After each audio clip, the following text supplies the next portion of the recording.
So I was flipping through this article on Bleacher Report, and they list the best and most improved player for every single team. And for the Cowboys, it's Trevon Diggs. And I definitely get the logic behind that. Last year, Trevon Diggs was giving up an opposing passer rating of 85.8. This year, it's 54.9. That is obviously was significantly better with his onslaught of passes defended and interceptions.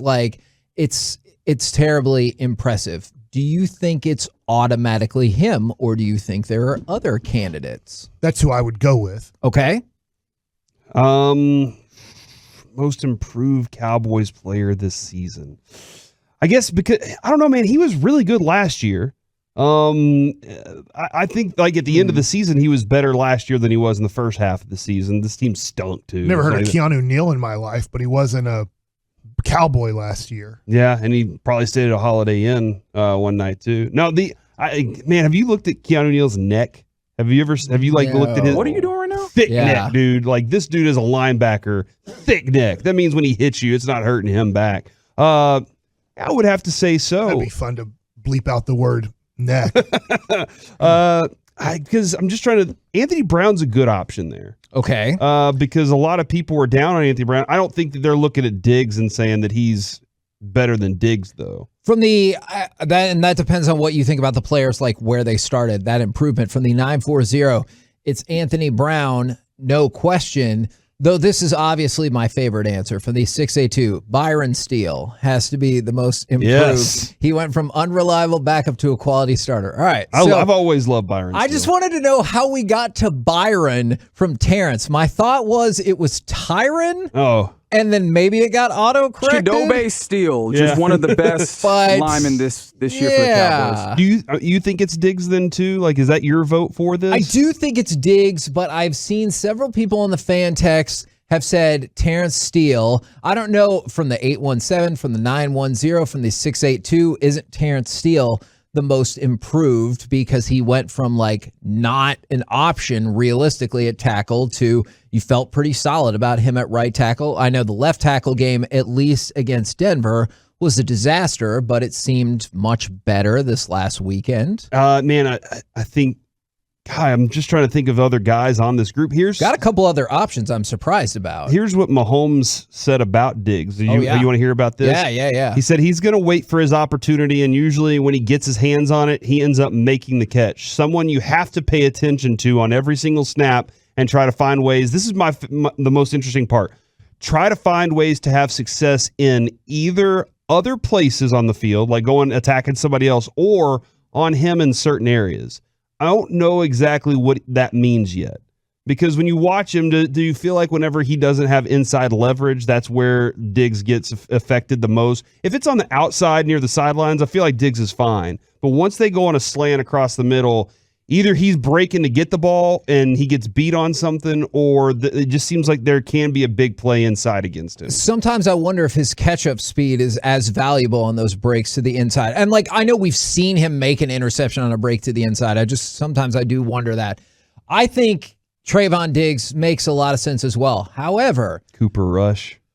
Yeah. He won a game, dude. That is true. But I guess he never started a game, so can he be improved from nothing?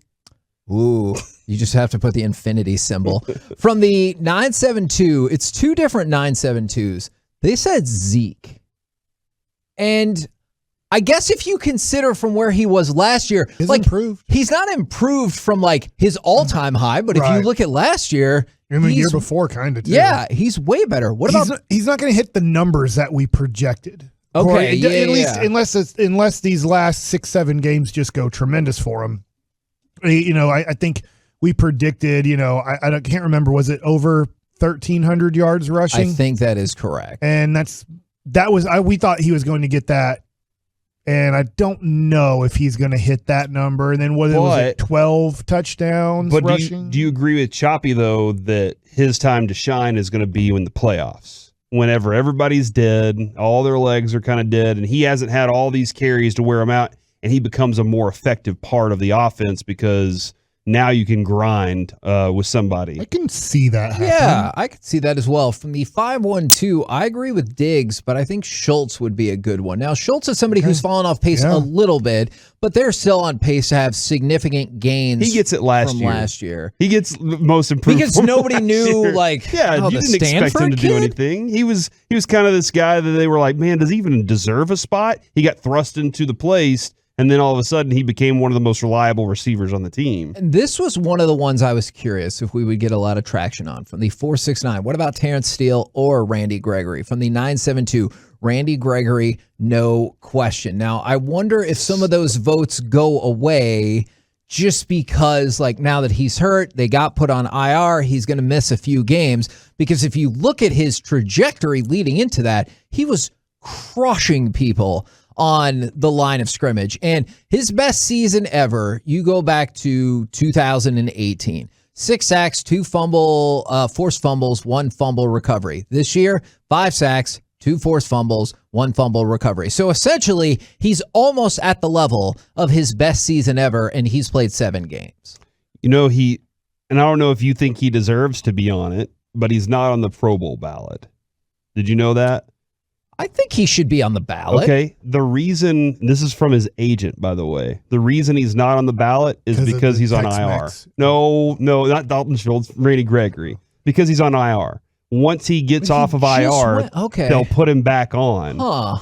But yeah, it's a rule based upon, this is what Bobby Belt tweeted out. It's a rule based upon the old rule when guys were out for a year. Now guys out for as little as 3 weeks. His agent says that rule needs to be changed ASAP. Because that's guys' contracts, right? Yeah. Like, that's money for those guys getting into the Pro Bowl.